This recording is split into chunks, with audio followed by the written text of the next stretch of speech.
Hey everybody, Jane here, and today I'm doing a book review of The Unhoneymooners by Christina Lauren. This is a hate-to-love romance about a girl named Olive and a boy named Ethan. Olive's sister, Amy, just got married to Dane, who is Ethan's brother. At the wedding, there is a buffet that everybody eats from except for Olive and Ethan, and everybody gets food poisoning. Amy and Olive are identical twins, and Amy had won a honeymoon trip to Maui, and unfortunately, because she's sick, she can't go, and they won't change the date for her. So she sends Olive, who as her identical twin can pass for her with her ID. So she's sending her along with her driver's license to prove that she's her. They look very similar. And then she's taking Ethan with her as to pretend that they're a married couple and take the honeymoon for Amy so that it's not just wasted. On the trip, of course, the characters who previously didn't like each other fall in love and things get complicated. I really, really wanted this to be a 5 out of 5, and it was not. It was a 3 out of 5 for me, which was so very disappointing. Of the 4 Christina Laurens I've read so far, I think this is my least favorite. And that really, really made me sad. Last year, Autobiography was the first book I'd ever read by Christina Lauren, and it was my favorite book of the year. I've also read The House and Roomies. And I enjoyed each book for different reasons, but this one is the one I had the most issues with of those 4. So I was really disappointed because I really, really wanted to love this, and I was going in hoping I would love it, and I just didn't. Although that seems to be an incredibly unpopular opinion because every review I hear about this, people love it. So I think I'm in the minority, but hear me out, I have good reasons. I'm going to start with the non-spoiler section and then get into some spoilers, and in that I'll explain kind of more in detail of what didn't work for me. But let's start with what did work. This book has amazing dialogue. I absolutely love the snappy, witty dialogue. It was a lot of fun. I think Christina Lauren always does good dialogue though, so I can't complain about that. There are some really cute, funny moments in this book. It is a rom-com, and there were definitely places that I thought were really funny, particularly when they're in Maui, some of the awkward situations they get into as they pretend to be married. I love the family dynamics. Amy and Olive have a huge extended family, and there is a lot of focus on their relationship, firstly as sisters, but also with the rest of the family. Throughout the book, Amy and Olive are texting, and you get to see their text, and that was a cool, neat little thing that they did, that they added to the book. Another thing that they did well was the steam level. I'm very picky, I don't like it overly steamy, and this was perfect. It was enough steam, it was hot enough, but it wasn't over the top, it wasn't gross, it was perfect. So there were a lot of things this book did really well. Oh, and I should mention, there's some diversity in the book, which was cool. So Olive's mother is from South America, maybe? I want to say Guadalupe. Maybe. And she has a whole family who is, they throw Spanish in every now and then. It was cool. And she also has a gay cousin who she talks to a good bit. So you've got some diversity in the book, which is cool. All right, so that was all done really, really well, and I appreciated that of the book. Unfortunately, for me, the things that weren't done well very much overshadowed all the things that were done well to make this a book that I found disappointing by the time everything was said and done. So this is a hate-to-love romance, and the characters, Ethan and Olive, the reason they dislike each other is a miscommunication. And I just, I didn't love that. And particularly like what the miscommunication is. And I don't think that this is a spoiler because we hear about it so early, but Ethan has some issues. He's really particular about stuff, particularly food, which is why he didn't eat at the buffet. And Olive thinks that he doesn't like her because she's kind of a curvy girl. I don't know if she's supposed to be plus size or not. You kind of get that impression, but you kind of don't.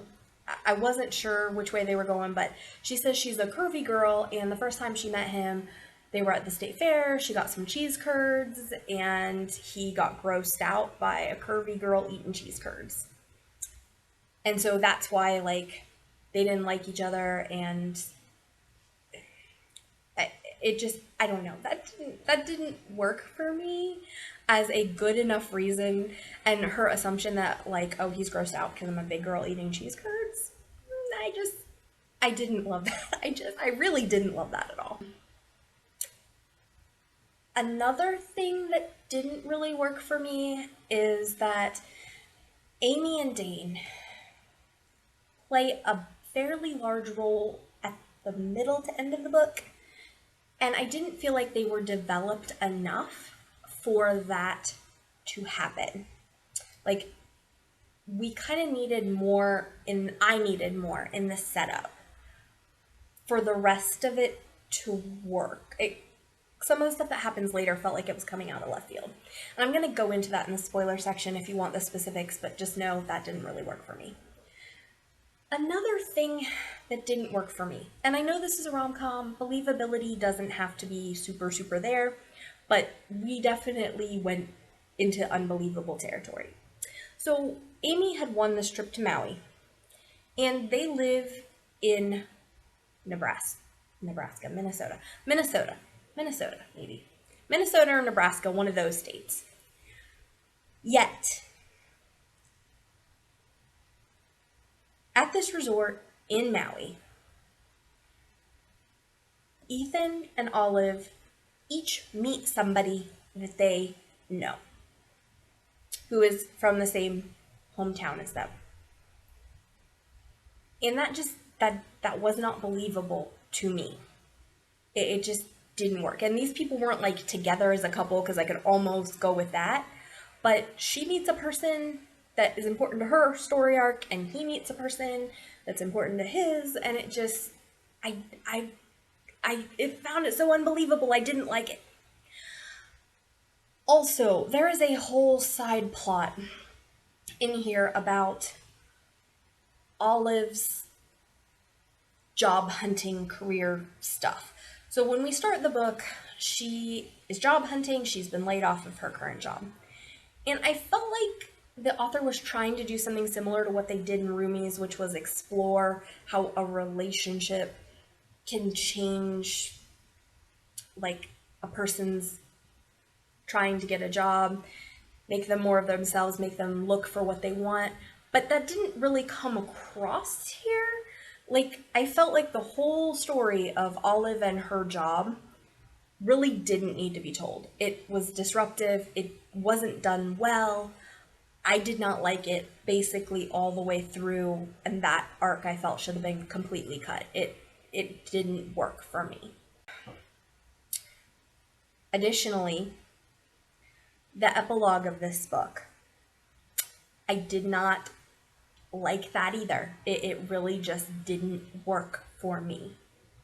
So I have a lot of really big complaints about important parts of this book. And it really kind of hindered my enjoyment, and I am so surprised that nobody else is talking about those things, because I feel like they're big and obvious and in your face. So I'm going to go ahead now and get into some spoilers, specifically like more in depth about the things that didn't work for me. Some of them are mild spoilers and some of them are major, so if you don't want to be spoiled, go ahead and click out now. Otherwise, we're going to start talking about some of the things that I would consider spoilers in this book. All right, so let's talk a little bit more about this plot with her job. So while Olive is at this resort, she runs into the person who's going to be her future boss. And she, of course, has to keep up the facade that she's married to Ethan and that they're on their honeymoon. When she gets home, she has to reveal that she's not, in fact, married to Ethan, and she gets fired from this job. Now, I just didn't feel like there was a lot of point to this. Plus, this is her person that she meets in Maui. What is this person doing in Maui in the exact same resort that she's in, that this happens when they're both obviously from not there? I mean, I guess he won the same raffle as her sister, maybe. I don't know. But I felt like it was an unnecessary storyline, and then he fires her because on this resort she lied to him about the fact that she was married, and there's an ethics clause in her contract, which I just thought the whole thing was kind of dumb. And here's the thing, like, we're not really focused at any point in this on, like, her getting her dream job, and it just, I didn't like it. And then later on, there's a moment where, like, him and his wife are at the restaurant that she becomes a waitress at, and, like, after she gets fired, and they kind of, her family does some, like, stuff to kind of get back at this guy. And ultimately, like, in the epilogue, we're told that she finally, as a waitress, met somebody who gave her a great job. But I just felt like it was underexplored, and I wasn't sure what they were going for. Like, with Roomies, they did this whole arc about the girl's job and her going from this job that she didn't really like to her dream job. And it was a really strong story arc in Roomies. But this, I just felt unnecessary, and I really hated it.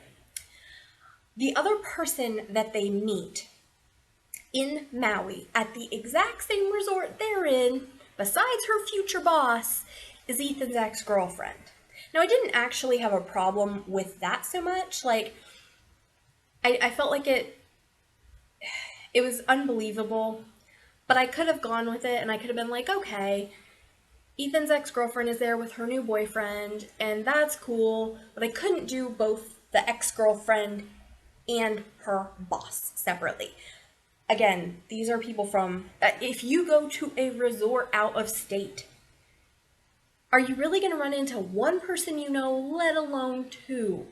I really hated that. And like I said, I felt like the whole plot with her boss and the job and everything was unnecessary filler. It didn't need to be there at all.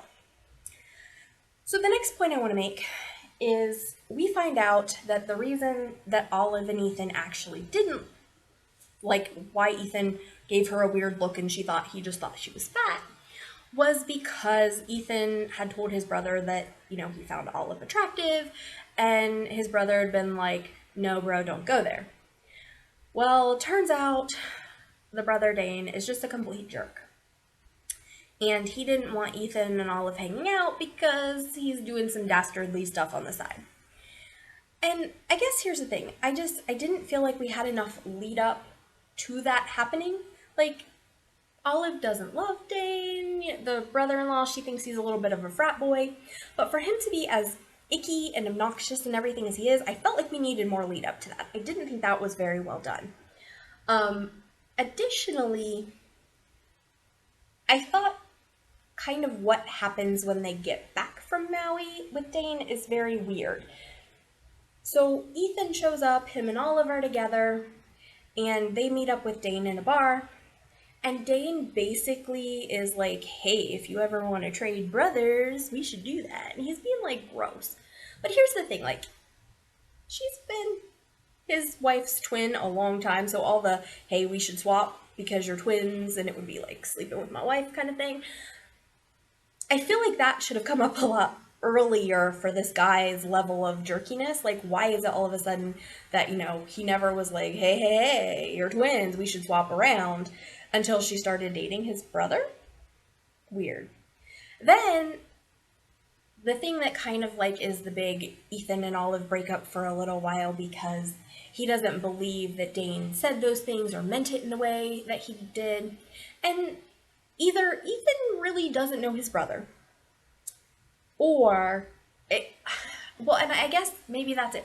Maybe he doesn't know his brother well enough to believe that his brother would say something like that, but I feel like he knows this guy, and he knows his brother's a dick, so not sure why that didn't, why he didn't go like, yeah, my brother's a jerk, he'd say that kind of stuff. But then on top of it, Olive gets all upset because he doesn't believe her.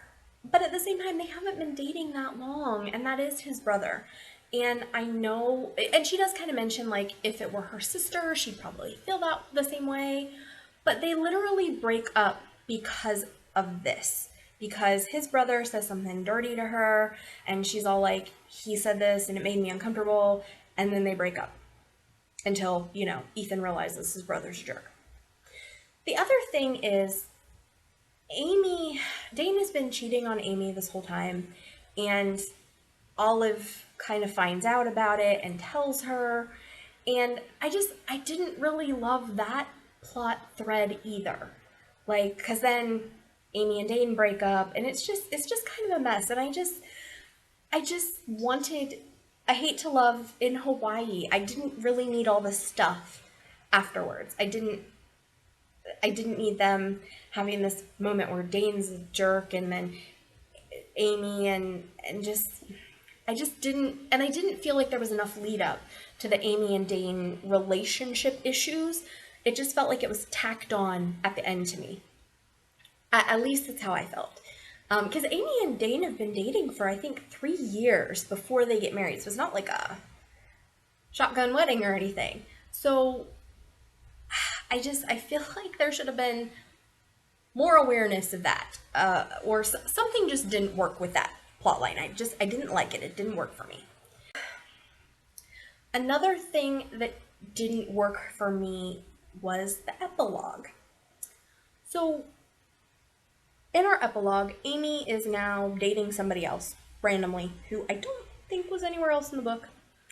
Don't quote me though, because by the end I was so frustrated I was probably not thinking clearly. So Amy's dating this new guy, and they're out on this double date to Hawaii, maybe? I want to say they went to Hawaii, to Maui, on a double date with Olive and Ethan, and then Amy and her new man, which just seems awkward, but okay. And then we have Ethan is kind of trying to propose to Olive, but they're still miscommunicating, and he thinks she's saying no, and just all this stuff, and it's just like, guys, you've been together for a while at this point, and you're still miscommunicating. I just don't have any faith in your relationship. I just don't believe that you guys are going to get a happily ever after. You're still miscommunicating, and we are at the end of the book. This whole book has been, you didn't get along from the beginning because of a miscommunication, because you thought she was fat because she was eating cheese curds. And it just, oh my gosh, I just was so mad at this book. But everybody else doesn't seem to see any of this, and everybody else just loves it, and I just don't get it. So, that is my very unpopular opinion about this book, is that it really wasn't very good. The stuff in Maui was good. I enjoyed the section of the book where they are together in Maui, overall. The unbelievability with the boss and the ex-girlfriend, that was annoying, but I could have forgiven that. I could have. But then all the other crap happened and ruined the book for me. This book just really infuriated me, and I wanted so much more from it. I hope that the next Christina Lauren is better, because I do like this author. I think these ladies do dialogue really good. I think they do funny situations good. But I felt like they just were trying to do all this other stuff, and it just detracted from the main story. And I didn't like all the other stuff. Like, the stuff in Maui was good. Everything else I didn't enjoy. So that's my thoughts on this book. I would love to know your thoughts below. If you loved it and didn't care about all the craziness, that's fine. You're allowed to have your opinion. And maybe this book would have been better if I'd have read it at a different time in my life. I picked this book up because I was kind of feeling slumpy and I wanted the book that I was most eager to read, and it really let me down. So I was kind of upset. I was like really upset that this book wasn't a better read for me. So let me know your thoughts on this book below if you've read it. Does anybody else agree with me? Does everybody else wonder what is all this hype about this book when clearly there's a lot that didn't make sense, didn't work, wasn't logical? Also, my social media is below. You can hit the like and subscribe button for more book reviews. And I will see you next time. This is Jane. Bye.